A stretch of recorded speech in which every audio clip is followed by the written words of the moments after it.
Insperity presents the Small Business Advocate Show with Jim Blasingame, brought to you by FedEx, CareerBuilder.com, and Palo Alto Software. This is a copyrighted production of Small Business Network, Inc., all rights reserved.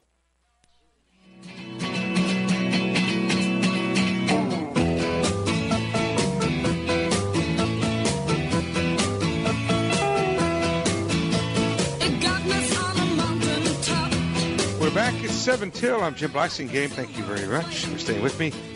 My website is smallbusinessadvocate.com. Lots of stuff there. Hope you'll check it out when you get a chance. It's we built it just for you. It's small business alpha to omega, any topic under the small business sun, smallbusinessadvocate.com. And we have a newsletter we'll send you every Sunday afternoon by email, get you ready for the week ahead. And we have a poll question. We ask a different question every week. We'd like to know what you think. So check it out and give us your answer. When you click your answer, you'll see how the poll's going so far. Giovanni Coratolo is with us. He's the Vice President for Small Business Public Policy at the U.S. Chamber of Commerce, uschamber.org. No, it's .com, right? uschamber.com. Yes. Yeah, and so folks, check out they got their big week coming up, May 23rd. I like telling you about it because it's a great week celebrating and all the contributions that small business owners make and all the work that needs to be done on behalf of small business in Washington. Giovanni, when we went to the break, you were telling us about the innovation and research bill that's pending right now. Yes, it's in the Senate. It's one bill that certainly they can pass to help small business, and it's research for small business. It's called the SBIR, or the Small Business Innovative Research Bill. And basically what that does is any federal agency that spends money, a good sizable chunk of money on research, has to give a small sliver, is forced to give a small sliver to small business. And by that I mean 2.5%.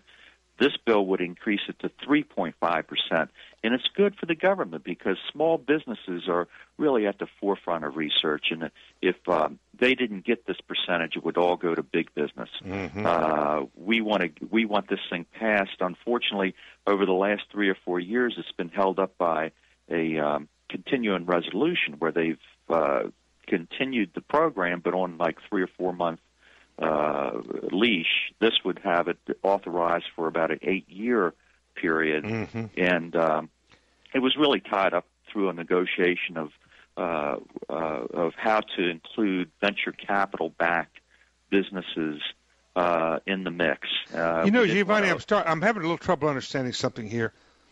Why is it that things that hurt small business owners seem to go through Congress and get signed by presidents without any kind of a sunset, but anything that might be good for small business has a leash on it? Now, can you explain that to me? You would have hoped that the health care bill would have had a sunset on it, or some regulatory provisions would have a sunset on it. In fact, there's provisions in the bills now that would sunset certain regulatory provisions, but it just has no chance of being passed. There's something wrong with that picture, I'll tell you that. Yeah. But we're fighting on this SBIR bill. It's in the Senate. We feel it's going to happen, and then, of course, it has to go to the House, and they have to get their version and get it passed. Well, this kind of a bill, the benefits of this kind of a bill ripples through the marketplace, because even small business owners who may say, "Well, I don't do research. This is not a big deal to me." Well, guess what? Directly or indirectly, you do business with a company that does, and so as the more business they have, the more business that they can flow to you. It's all part of the ripple effect in an economy. And also the research tax credit finally got renewed a year late. Yes. And which is ridiculous. I mean, I thought it was ridiculous that the president was talking about, how small business owners need to be, need the ability to be more innovative, and yet they didn't. He set on the research tax credit for a year. Yes. Well, as you know, we're entering into more of a knowledge-based economy here. Even our small businesses are technology-based.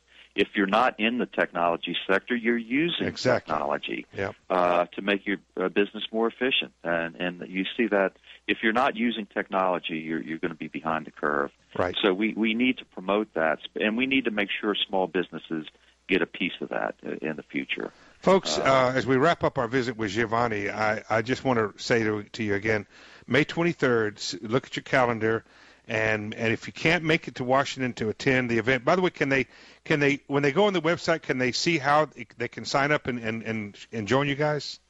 Well, we have a virtual participation for some of the events. It's not the full experience. Right. So they can get a little taste. We hope it whets their appetite for more, and certainly we'd love to get them here because that's the best way. And that's at uschamber.com, ladies and gentlemen. Check that out. You can find out all about the big Small Business Week that's going on May the 23rd, the fourth week of May. Hey, Giovanni, congratulations again on all the hard work you're doing.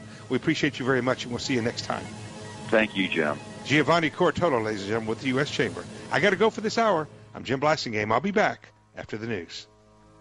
Insperity presents the Small Business Advocate Show with Jim Blasingame, brought to you by FedEx, CareerBuilder.com, and Palo Alto Software. This is a copyrighted production of Small Business Network, Inc., intended for the private use of our audience. Except as otherwise provided by copyright law, all other copying, redistribution, or publication without prior written consent is prohibited. All rights reserved. Prohibited. All rights reserved. Prohibited.